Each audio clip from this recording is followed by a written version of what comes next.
the Luwalier team trying to get back yung lost opportunity doon sa penetration ni Maki Escalona kanina.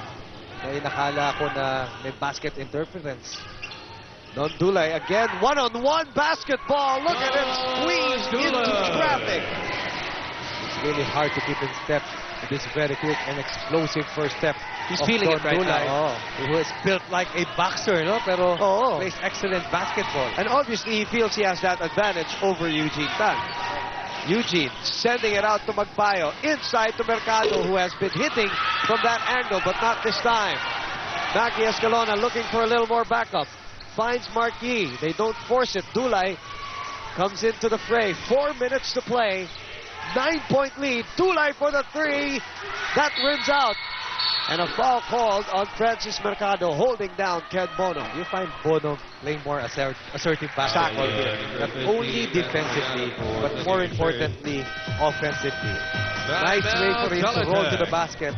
But here, Don Dulay, wow. Between the legs, hesitation move. Quick two for him. Look at that again. Oh, in and out. Naipit yung paa ni Between the Eugene legs. Tan, no? Ay, nagpuhol.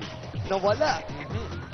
And an ankle breaker of a move for Don Dulay to cut the lead down to 9. 60-50. Make that 60-51. 3:55 to play.